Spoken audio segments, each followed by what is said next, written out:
Odio sin causa. Sin causa me aborrecieron, Juan 15:25, y me odiaron sin causa, la Biblia de las Américas. Se entiende usualmente que la cita a la que hace aquí referencia nuestro Salvador se encuentra en el Salmo 35, en el versículo 19, donde David, hablando de sí mismo de manera directa y del Salvador de manera profética, dice: «No se alegren de mí los que sin causa son mis enemigos, ni los que me aborrecen sin causa guiñen el ojo». Nuestro Salvador comenta esto como aplicable a sí mismo, y de hecho nos está diciendo realmente que muchos de los salmos son mesiánicos, es decir, que se refieren al Mesías, y por eso el Dr. Hooker no erró cuando dijo que creía que los salmos se refieren al Salvador, aunque podría estar llevando la verdad demasiado lejos. Pero sería un buen plan que cuando leamos los salmos los veamos continuamente como aludiendo no tanto a David, sino al hombre de quien David era el tipo, Jesucristo, el Señor de David. Ningún ser fue jamás tan codiciable como el Salvador. Sería casi imposible no sentir afecto por él. Ciertamente, a simple vista, parecería más difícil odiarlo que amarlo. Y sin embargo, amable como era, sí, todo él codiciable, ningún ser se encontró tan pronto con el odio, y ninguna criatura soportó jamás tan continuada persecución como la que él sufrió. Tan pronto entró en el mundo, la espada de Herodes estuvo lista para eliminarlo, y los inocentes de Belén, por su terrible masacre, dieron un triste anticipo de los sufrimientos que Cristo soportaría y del odio que los hombres derramarían sobre su cabeza consagrada. Desde su primer instante y hasta la cruz, excepto por el tiempo pasajero de calma de su niñez, parecería que todo el mundo se alió contra él y todos los hombres buscaron destruirle. Ese odio se manifestó de diferentes maneras, algunas veces en acciones descaradas, como cuando le llevaron a la cumbre del monte queriendo despeñarle, o cuando los judíos volvieron a tomar piedras para apedrearle, porque había dicho que Abraham se gozó que había de ver su día, y lo vio y se gozó. En otros momentos, ese aborrecimiento se manifestó en palabras de calumnia, tales como estas: «Este hombre comilón y bebedor de vino, amigo de publicanos y de pecadores es», o en miradas de desprecio, como cuando le miraban sospechosamente porque comía con publicanos y pecadores y se sentaba a la mesa sin lavarse las manos. En otros momentos, ese odio permanecía enteramente en sus pensamientos y decían dentro de sí: «Este blasfema, porque dijo, tus pecados te son perdonados». Pero casi en todo instante había un odio contra Cristo, y cuando le tomaron queriendo hacerle rey, y una superficial y pasajera ráfaga del aplauso popular lo hubiera elevado a un trono inestable, aún en ese momento había un odio latente contra él, sólo que bajo control por el milagro de los panes y los peces. Pero únicamente se necesitaba una cantidad igual de panes y peces ofrecidos por los sacerdotes para que ese odio se convirtiera en el grito de «¡Crucifícale! ¡Crucifícale!», en vez del grito de «¡Hosana! ¡Bendito el que viene en el nombre del Señor!». Todo tipo de hombres le aborrecía.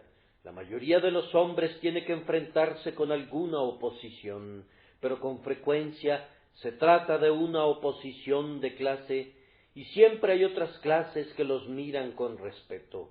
El demagogo, que es admirado por el pobre, debe esperar ser despreciado por el rico, y quien trabaja para la aristocracia se enfrenta, por supuesto, con el menosprecio de muchos. Pero hubo un hombre que caminaba entre el pueblo, que lo amó, que habló al rico y al pobre como si estuvieran al mismo nivel, y ciertamente lo están ante su bendita opinión, y sin embargo todas las clases conspiraron para aborrecerle. Los sacerdotes le quisieron hacer callar a fuerza de voces, porque él desbarataba sus dogmas. Los nobles querían matarlo porque decía que era rey, mientras que los pobres, por alguna razón que sólo ellos conocían, aunque admiraban su elocuencia y frecuentemente se habrían postrado ante él en adoración por las maravillosas obras que realizaba, aun ellos conspiraron para matarlo y para consumar su culpa, clavándolo al madero, guiados por hombres que deberían haber hecho una mejor labor de liderazgo. Luego meneaban sus cabezas injuriándole y diciéndole que ya que podía reedificar un templo en 3 días, que se salvara a sí mismo y que descendiera de la cruz. Cristo fue aborrecido, calumniado y escarnecido en grado sumo. Fue despreciado y desechado entre los hombres, varón de dolores, experimentado en quebranto. Ahora, esta mañana, trataremos de justificar los comentarios del Salvador que sin causa le aborrecieron. Segundo, vamos a reflexionar en el pecado de los hombres, que los hombres sin causa le aborrecieron. En tercer lugar, daremos una lección o dos al propio pueblo de Cristo, que debe aprender del hecho de que su Salvador fue aborrecido sin causa. Primero, entonces, amados, justifiquemos lo que el Salvador dijo: sin causa me aborrecieron. Nosotros hacemos la observación de que, aparte de la consideración de la pecaminosidad del hombre y la pureza de Cristo, ciertamente no hay una sola causa que pueda mencionarse para el odio que el mundo le tenía. Primero, consideremos a Cristo en su persona. Había algo en la persona de Cristo como hombre cuando vivió en este mundo que tuviera una tendencia natural a provocar el odio de alguien. Advirtamos que había una ausencia de casi todo lo que provoque el aborrecimiento entre hombre y hombre. En primer lugar, no había en Cristo un gran rango que provocara la envidia. Es un hecho muy conocido que aunque un hombre sea muy bueno, si es elevado por encima de su prójimo por las riquezas o por algún título, aunque cada hombre individualmente lo respete, sin embargo, los muchos a menudo hablarán en su contra, no tanto por lo que es, sino por su rango y su título. Parece natural que los hombres pertenecientes a las masas desprecien a los nobles. Cada hombre, individualmente, piensa que es algo distinguido y maravilloso conocer a un lord, pero junten a los hombres y en grupo, despreciarán a los lores y a los obispos, y hablarán con mucha ligereza en contra de principados y potestades. Ahora, Cristo no contaba con ninguna de las circunstancias externas de rango, no tenía un carruaje, no usaba ropas finas, nada por encima de sus compañeros. Cuando salía fuera, no tenía heraldos que anunciaran su viaje, ni tampoco iba rodeado de pompas que le honraran. De hecho, uno pensaría que la apariencia de Cristo naturalmente producía lástima.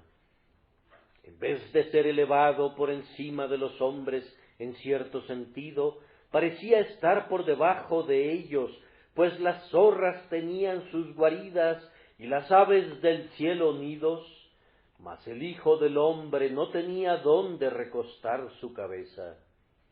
Muchos demócratas han hablado mal contra el arzobispo cuando ha ido al palacio de Lambeth, pero le habrían maldecido o despreciado si supieran que ese arzobispo no tenía dónde recostar su cabeza y que simplemente trabajaba arduamente por la causa de la verdad y no recibía ninguna recompensa.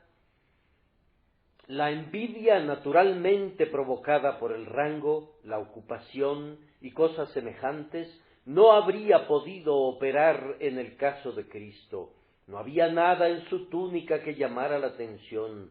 Era la túnica de un campesino de Galilea, la cual era sin costura, de un solo tejido de arriba a abajo. No había nada en su rango. Podrá haber sido el hijo de una antigua familia real, pero su realeza estaba aparentemente extinta y era conocido únicamente como el hijo del carpintero. Le aborrecieron entonces, en ese sentido, sin causa. Muchas personas parecen ser susceptibles de envidia contra aquellos que ejercen mando o gobierno sobre ellos. El simple hecho de que un hombre tenga autoridad sobre mí agita mis pasiones perversas y comienzo a verlo con sospecha porque él está investido con esa autoridad. Algunos hombres se adaptan naturalmente al sistema y obedecen simplemente porque la regla está dada. Principados y potestades son establecidos y ellos se someten por el Señor, pero la mayoría, especialmente en estos tiempos republicanos, parecen tener una tendencia natural a dar cosas contra la autoridad, simplemente porque se trata de la autoridad. Pero si las autoridades y los gobiernos cambiaran cada mes, yo creo que en algunos países, en Francia por ejemplo, habrían revoluciones tanto bajo un gobierno como bajo el otro. De hecho, ellos allí odian cualquier gobierno y quisieran estar sin ley, para que todo hombre pudiese hacer lo que se le viniese en gana. Pero esto no operó en el caso de Cristo. Él no fue un rey. Él no asumió ningún imperio sobre la multitud. En verdad fue Señor sobre las tempestades y los mares. Es cierto que conminaba a los demonios, y si así lo hubiera querido, los hombres habrían sido sus siervos obedientes. Pero él no asumió poder sobre ellos, no comandó ejércitos, no promulgó leyes, no se hizo grande en el territorio. La gente hacía lo que quería porque él no imponía su autoridad sobre ellos. De hecho, en vez de darles leyes que fueran severas, parecía haber suavizado la rigidez de su sistema, pues cuando la mujer adúltera, que de otra manera habría sido castigada con la muerte, fue traída ante él, le dijo: «Ni yo te condeno», y mitigó hasta cierto punto la rigidez de la ordenanza sabática, que era en ciertos aspectos demasiado onerosa, diciendo: «El día de reposo fue hecho por causa del hombre». Ciertamente, entonces, ellos le aborrecieron sin causa. Algunos hombres resultan desagradables para otros porque son altivos. Conozco a algunas personas que me habrían caído muy bien si no hubiesen sido tan almidonadas. Realmente habría simpatizado con ellas y les habría admirado si hubiesen tenido el menor grado de condescendencia, pero caminaban por el mundo con tan orgulloso paso.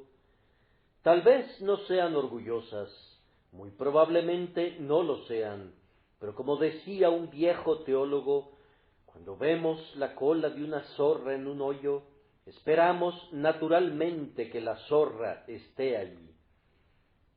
Y de alguna manera u otra, La mente humana no puede soportar el orgullo, siempre le damos de patadas. Pero no había nada parecido en nuestro Salvador. Cuán humilde era. Él se rebajó a todo, lavó los pies de sus discípulos, y cuando caminaba entre los hombres, no había alarde en él que les dijera: vean mi talento, vean mi poder, vean mi rango, vean mi dignidad, sométanse, yo soy más grande que ustedes.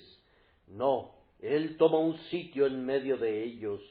Allí está Mateo, el publicano, sentado junto a él, y no se siente incómodo por el publicano, aunque sea el peor de los pecadores. Y hay una ramera, y él le habla. Hay otra mujer con 7 demonios, y él echa los demonios fuera de ella. Y hay otro que tiene lepra, y llega a tocar a ese leproso para mostrar cuán humilde era, y que no había nada de orgullo en él. Oh, si hubiesen podido ver al Salvador. Él era el mismísimo modelo de humildad. No había en él nada de las formas de etiqueta y urbanidad típicas de ustedes. Poseía esa verdadera cortesía que lo hacía amable a todos los hombres, porque era una cortesía afable y afectuosa para todos. No había altivez en el Salvador, y consecuentemente no había nada que provocara la ira de los hombres por esa causa. Por tanto, le aborrecieron sin causa. Hay otras personas por quienes no puedes evitar sentir aversión, porque son muy regañonas e irascibles y airadas. Parecería que nacieron en un día terriblemente oscuro de tormenta, y que en la composición de sus cuerpos se hubiese empleado una buena cantidad de vinagre. No podrías sentarte largo rato junto a ellas sin sentir que debes mantener tu lengua encadenada. No puedes hablar con libertad, pues de lo contrario habría una riña, ya que la palabra que dijeras la convertirían en una ofensa. Dirías: fulano de tal es sin duda un buen hombre, pero realmente no puedo soportar su carácter. Y cuando un hombre sobresale en público, pero cuenta con una disposición amarga y sórdida, uno siente la inclinación de aborrecerle. Pero no había nada de esto en El Salvador, quien cuando le maldecían no respondía con maldición. Si los hombres escupían su rostro, no les decía nada, y cuando le golpearon, él no los maldijo, se quedó quieto y soportó el escarnio. Caminó por el mundo recibiendo sobre él constante menosprecio e infamia, pero Jesús no respondió palabra, nunca se enojó. Al leer la vida del Salvador, no pueden encontrar que haya dicho una palabra de enojo, excepto esas palabras de santa ira que derramó como aceite hirviente sobre la cabeza del orgullo farisaico. Entonces, en verdad, su ira hirvió, pero se trataba de una ira santa. Con un espíritu tan afectuoso, tan amable y tan manso, uno pensaría que él pudo haber ido por el mundo con toda la facilidad posible. Su amable espíritu debería haber encontrado un camino recto para sus pies, pero a pesar de todo eso, le aborrecieron. En verdad, podemos decir, sin causa le aborrecieron. Hay otro grupo de personas al cual difícilmente puedes evitar aborrecer, son las personas egoístas. Ahora, conocemos algunas personas que tienen una muy excelente índole, que son extremadamente honestas y rectas, pero que son tan egoístas.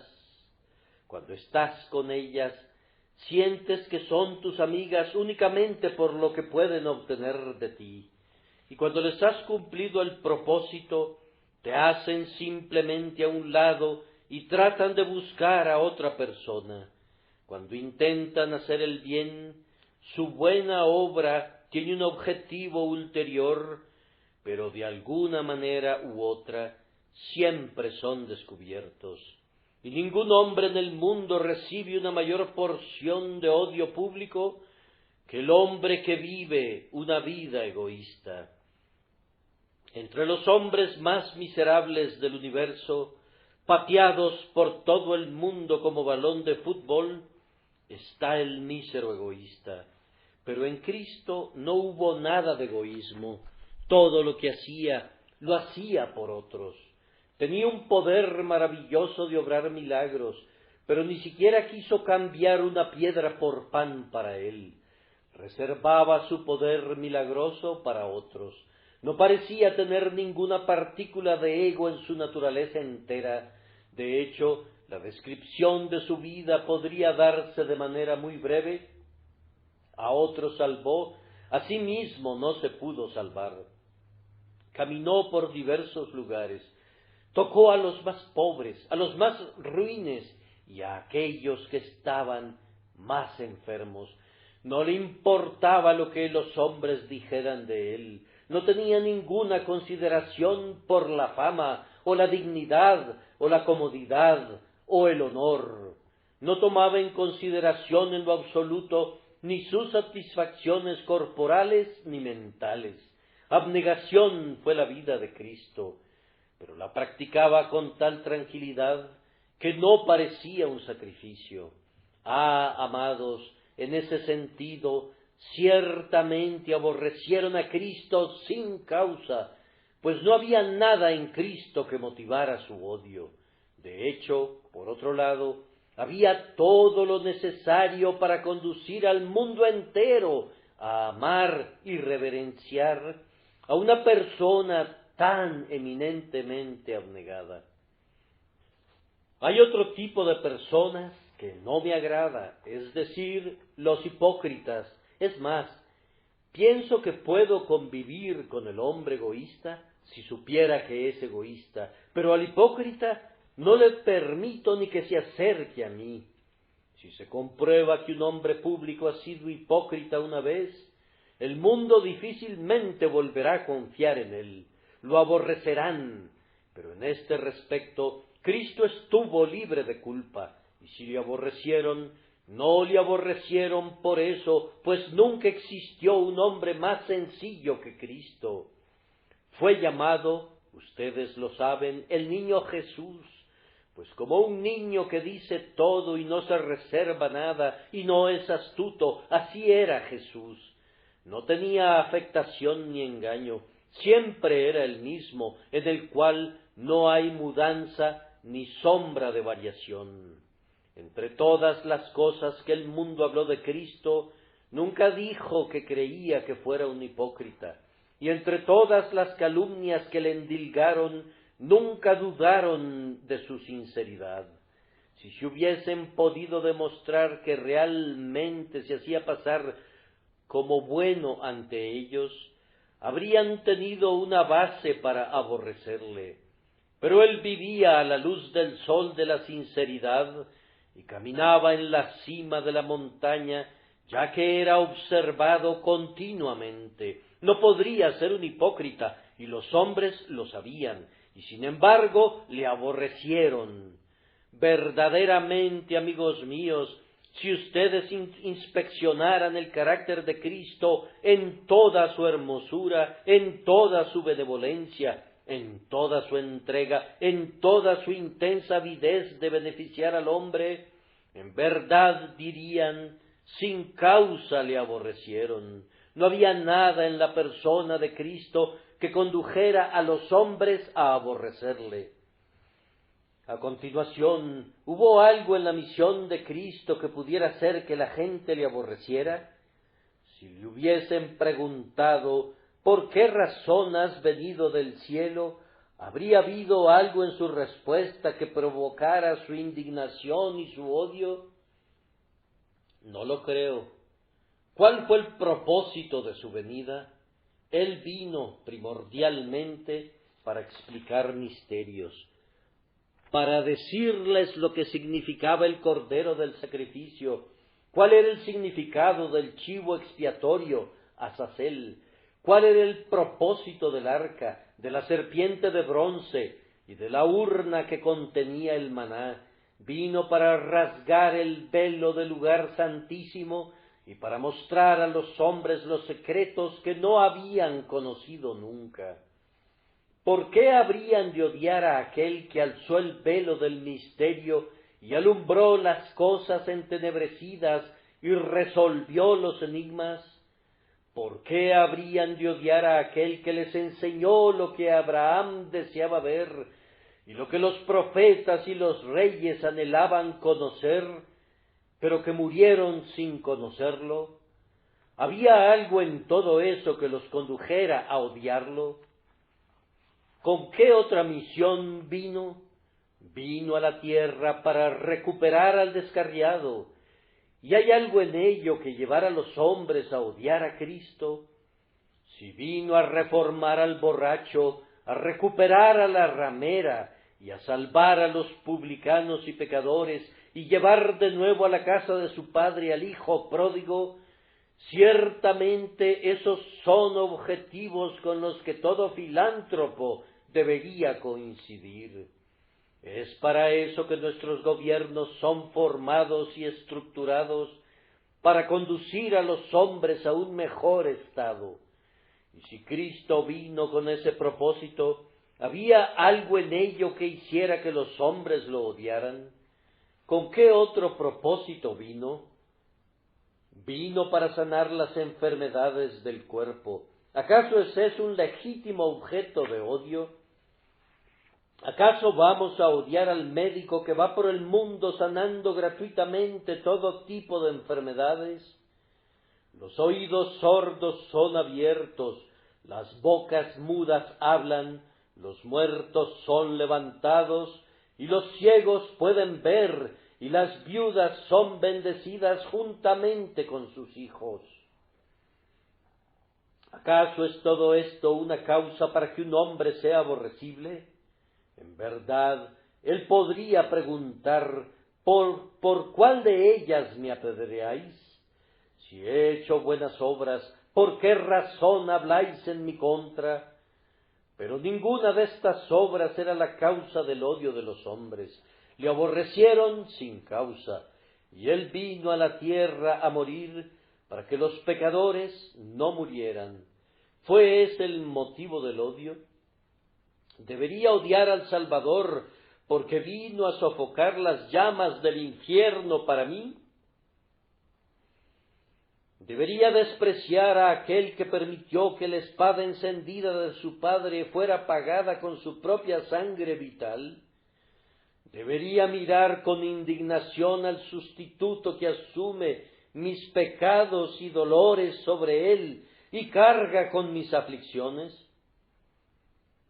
¿Debería aborrecer y despreciar al hombre que me amó más de lo que se amó a sí mismo, que me amó tanto que visitó la lúgubre tumba para salvarme? ¿Son estas las causas del odio? En verdad, su misión debería habernos hecho cantar sus alabanzas para siempre y unirnos a las arpas de los ángeles en sus himnos de embeleso. Sin causa me aborrecieron. Pero además, ¿hubo algo en la doctrina de Cristo que nos condujera a aborrecerle? Respondemos que no. No había nada en su doctrina que pudiera provocar el odio de los hombres. Tomen sus doctrinas preceptivas. ¿Acaso no nos enseñó que hagamos a otros como queremos que ellos hagan con nosotros? ¿Acaso no fue el exponente de todo lo que es amable y honorable y de buena reputación? ¿Y acaso su enseñanza no fue la propia esencia de la virtud, de tal forma que si la misma virtud la hubiese escrito, no habría podido escribir un código tan perfecto de buena conducta y de excelentes virtudes? ¿Fue acaso la parte ética de sus doctrinas lo que odiaron los hombres? Él enseñó que los ricos y los pobres deben estar al mismo nivel. Él enseñó que su evangelio no debía limitarse a una nación en particular, sino que había de ser gloriosamente expansivo y que debía cubrir todo el mundo. Esta tal vez fue la razón principal de su odio contra él, pero ciertamente no había una causa justificable para su indignación en esto. No había nada en Cristo que condujera a los hombres a odiarle. Sin causa le aborrecieron. Y ahora, en segundo lugar, voy a reflexionar sobre el pecado del hombre como el motivo de haberle aborrecido sin causa. Ah, hermanos, no les diré de los adulterios del hombre, y las fornicaciones, y los asesinatos, y los envenenamientos, y las sodomías. No les hablaré de las guerras del hombre, y los derramamientos de sangre, y las crueldades, y las rebeliones. Si necesito hablarles del pecado del hombre, debo decirles que el hombre es un deicida, que hizo morir a su Dios y sacrificó a su Salvador. Y cuando les haya dicho eso, les habré dado la esencia de todo pecado, la obra maestra del crimen, el mismo pináculo y el clímax de la terrífica pirámide de la culpa mortal. El hombre se excedió a sí mismo cuando asesinó a su Salvador, y el pecado eclipsó a Herodes cuando sacrificó al Señor del universo, al amante de la raza humana que vino a la tierra a morir. Nunca se muestra tanto el pecado en su carácter sumamente pecaminoso como cuando lo vemos apuntando a la persona de Cristo, a quien aborreció sin causa. En cualquier otro caso, cuando el hombre ha aborrecido el bien, ha habido siempre circunstancias atenuantes. Nunca vemos el bien en este mundo sin alguna aleación.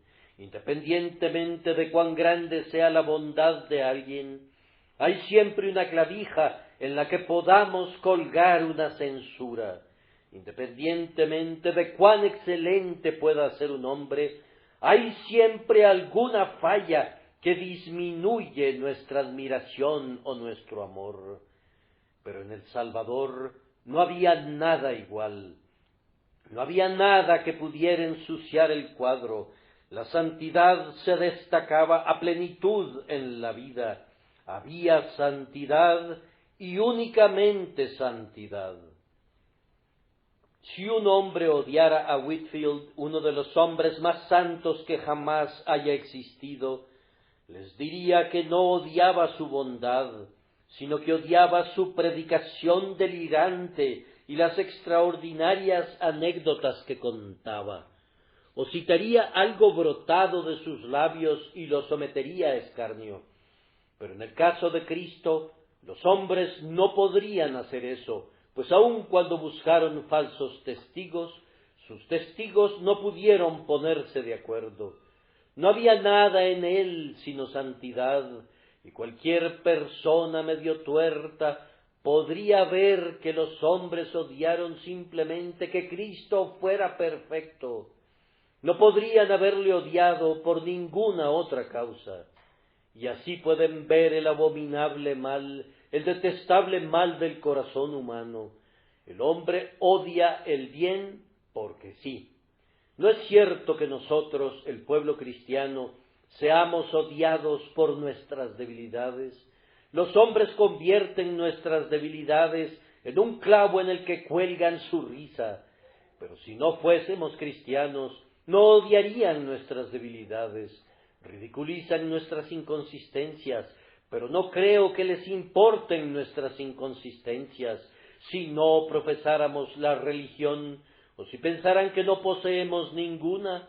Podríamos ser tan inconsistentes como el resto del mundo, pero debido a que el Salvador no tenía ni inconsistencias ni debilidades, los hombres se quedaron sin excusa para odiarle, y se vio que el hombre naturalmente odia al bien porque es tan malo que no puede hacer otra cosa que detestar el bien. Y permítanme apelar ahora a cada pecador presente y preguntar a cada uno en particular si ha tenido alguna vez una razón para odiar a Cristo. Alguien dirá, yo no le odio, si viniera a mi casa le amaría mucho. Pero es muy notable que Cristo es tu vecino de al lado, en la persona de la pobre Beatriz que vive allí. Asiste a tal y tal capilla, y tú dices que Beatriz no es otra cosa que una pobre metodista hipócrita. ¿Por qué no quieres a Beatriz? Ella es una parte de los miembros de Cristo, y en cuanto lo hiciste a uno de estos mis hermanos más pequeños, a mí lo hicisteis. Tú dices que no odias a Cristo. Ahora mira al otro lado de la capilla. ¿Acaso no conoces a aquel hombre, un miembro de este lugar, un hombre muy santo, pero que por una razón no soportas, porque una vez te habló de tus fallas? Ah, amigo, si amaras a Cristo, amarías a sus miembros. ¿Cómo? ¿Me dices que amas mi cabeza, pero que no amas mis manos? Mi querido amigo, no puedes cortar mi cabeza y permitirme que siga siendo la misma persona. Si amas a Cristo, la cabeza, debes amar a sus miembros. Pero tú dices, yo en efecto amo a su pueblo. Muy bien, entonces has pasado de muerte a vida si amas a los hermanos. Pero tú dices, no estoy seguro de ser una persona cambiada todavía. No estoy consciente de que haya alguna oposición en mi corazón contra Cristo y su Evangelio. Puede ser que no estés consciente, pero el hecho de que no estés consciente hace tu caso más triste. Tal vez, si lo supieras y lloraras por ello, vendrías a Cristo. Pero como no lo sabes y no lo sientes, esa es una prueba de tu hostilidad. Ahora, vamos, debo suponer que eres hostil a Cristo, a menos que le ames. Pues yo sé que solo hay dos opiniones acerca de él. O le amas o le odias. Ser indiferente a Cristo es simplemente una imposibilidad. Un hombre muy bien podría decir, soy indiferente a la honestidad. Vamos, entonces es deshonesto, ¿no es cierto? ¿Eres indiferente a Cristo? Entonces le aborreces. ¿Y por qué le odias? Muchas veces has sido cortejado por el Evangelio, has resistido los llamados, muchos de ellos. Dime ahora, ¿por cuál de las obras de Cristo le aborreces? ¿Tengo frente a mí a un perseguidor? Pecador, ¿por qué razón aborreces a Cristo? ¿Le maldices? Dime qué ha hecho para que estés enojado con él. Señala una sola falta suya en su proceder hacia ti. ¿Te ha hecho daño Cristo alguna vez? Oh, dirá alguno, me ha quitado a mi esposa y la ha convertido en una de sus hijas, y ha sido bautizada y asiste a la capilla, y yo no puedo soportar eso. Ah, pecador, ¿es esa la causa por la que aborreces a Cristo? ¿Habrías aborrecido a Cristo si Él la hubiera arrebatado de las llamas, si la hubiera salvado de descender a la muerte? No, le habrías amado, y Él ha salvado el alma de tu esposa. Ah, aunque nunca te salvara a ti, si tú amas a tu esposa, tendrías suficiente motivo para amarle, pensando que ha sido tan bueno contigo. Yo te digo que si tú aborreces a Cristo, no sólo le odias sin causa, sino que le aborreces teniendo amplias razones para amarle. Vamos, pobre pecador, ¿qué ganas con odiar a Cristo? Tienes remordimientos de conciencia. Muchos pecadores, por odiar a Cristo, han sido encerrados en la cárcel, tienen un abrigo andrajoso, un cuerpo enfermo, una casa asquerosa y sórdida con sus cristales rotos, y una pobre esposa que ha sido golpeada hasta casi morir, y niños que se escabullen de su presencia tan pronto el Padre llega a casa. ¿Qué ganas con odiar a Cristo? Oh, si fueras a estimar tus ganancias, encontrarías que tener a Cristo sería ganancia, pero que aborrecerle es una pérdida irreparable para ti. Ahora, si odias a Cristo y a la religión de Cristo, yo te digo que odias a Cristo sin causa, y permíteme darte una solemne advertencia que consiste en esto: que si continúas odiando a Cristo hasta tu muerte, no lesionarás a Cristo por ello, pero tú te harás un daño terrible. Oh, que Dios te libre de ser de aquellos que aborrecen a Cristo. No hay nada que ganar y todo por perder al aborrecerle. ¿Por qué causa odias a Cristo, perseguidor? ¿Por qué causa odian a Cristo, ustedes que son hombres carnales e impíos? ¿Por qué odian el Evangelio de Cristo? Sus ministros, ¿qué daño les han hecho? ¿Qué daño pueden hacerles cuando más bien anhelan hacerles todo el bien del mundo? ¿Por qué es que odias a Cristo? Es sólo porque estás desesperadamente metido en la maldad, porque veneno de áspides hay debajo de tus labios, y sepulcro abierto es tu garganta. De otra manera, amarías a Cristo, sin causa le aborrecieron. Y ahora, hombres cristianos, debo predicarles por unos instantes. En verdad, ustedes tienen una gran razón para amar a Cristo ahora, pues una vez le odiaron sin causa. ¿Alguna vez han tratado mal a un amigo sin darse cuenta? Es algo desafortunado que la mayoría de nosotros lo hayamos hecho alguna vez. Sospechábamos que un amigo nos había hecho algún daño, reñimos con él durante varias semanas, y sin embargo no nos había hecho nada. Lo único que hizo fue advertirnos. No hay lágrimas comparables a las que derramamos cuando hemos hecho daño a un amigo. ¿Y no deberíamos llorar cuando hemos injuriado al Salvador? ¿Acaso no vino a mi puerta una noche húmeda y fría, y yo le cerré mi puerta en su cara? Oh, he hecho lo que no puedo deshacer, he menospreciado a mi Señor, he insultado a mi amigo, he arrojado deshonra sobre aquel que admiro. ¿Acaso no lloraré por él? Oh, ¿no gastaré mi propia vida por él? Derramó su sangre por mis pecados, por mi propia traición. Monumentos construiré, doquiera que viva, doquiera que vaya, acumularé monumentos de alabanza, para que su nombre sea divulgado, y doquiera que vaya, diré con abundantes lágrimas lo que él ha hecho, y diré que yo le he tratado mal y le he malentendido pavorosamente durante mucho tiempo. Le aborrecimos sin causa, por tanto, amémosle.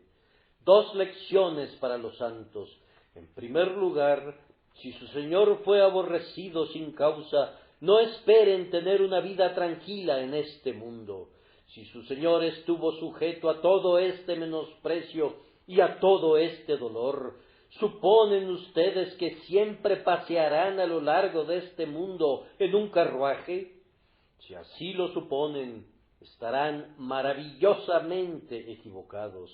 Como su Señor fue perseguido, ustedes deben esperar lo mismo. Algunos de ustedes nos compadecen cuando somos perseguidos y despreciados. Guarden su piedad, guárdenla para aquellos de quienes el mundo habla bien, guárdenla para aquellos contra quienes el ay es pronunciado. Ay de vosotros, cuando todos los hombres hablen bien de vosotros. Guarden su piedad para los favoritos de la tierra, guarden su compasión para los señores de esta tierra, que son aplaudidos por todos los hombres. Nosotros no les pedimos conmiseración, es más, señores, en todas estas cosas nos regocijamos y nos gloriamos en las tribulaciones, sabiendo que las cosas que nos han sucedido han redundado más bien para el progreso del Evangelio, y contamos como gozo cuando caemos en todo tipo de pruebas, pues nos alegramos porque de esta forma el nombre de Cristo es conocido y su reino es extendido. La otra lección es: traten de que si el mundo los odia, los odie sin causa. Si el mundo va a oponérseles, no tiene caso que provoquen que el mundo se les oponga.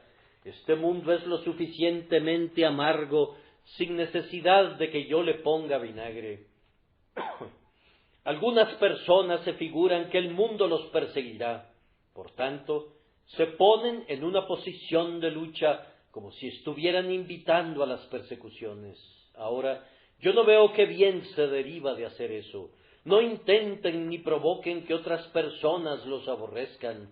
Realmente, la oposición a la que se enfrentan algunas personas no es por causa de la justicia, sino por causa de su propio pecado o por causa de su propio carácter ofensivo. Muchos cristianos conviven en alguna casa, tal vez una sirvienta cristiana. Ella dice que es perseguida por causa de la justicia, pero ella posee una mala disposición, algunas veces habla con dureza, y luego la señora de la casa la regaña. Eso no es ser perseguido por causa de la justicia. Hay otra persona, un comerciante en la ciudad tal vez. Él no es visto con mucha estima. Él dice que es perseguido por causa de la justicia, pero en realidad es que no mantuvo un descuento ofrecido hace algún tiempo. Otro dice que es perseguido por causa de la justicia, pero anda por todos lados asumiendo autoridad sobre los demás, y de vez en cuando las personas le responden y le reconvienen. Pueblo cristiano, cuídate de que si eres perseguido, sea por causa de la justicia, pues si te persiguen por tu causa, debes aguantar las consecuencias. En las persecuciones que tú mismo provocas por tus propios pecados, Cristo no tiene nada que ver, son castigos sobre ti mismo. Aborrecieron a Cristo sin causa, entonces no teman ser aborrecidos. Odiaron a Cristo sin causa, entonces no provoquen el ser odiados y no den al mundo ningún motivo para ello. Y ahora, ustedes que odian a Cristo, que pudieran amarle, o que Él viniera a ustedes ahora, o que se manifestara a ustedes, y entonces seguramente lo amarían de inmediato. El que cree en el Señor Jesús, ciertamente lo amará, y el que le ama será salvo. Oh, que Dios les dé fe y les dé amor por Cristo Jesús. Amén.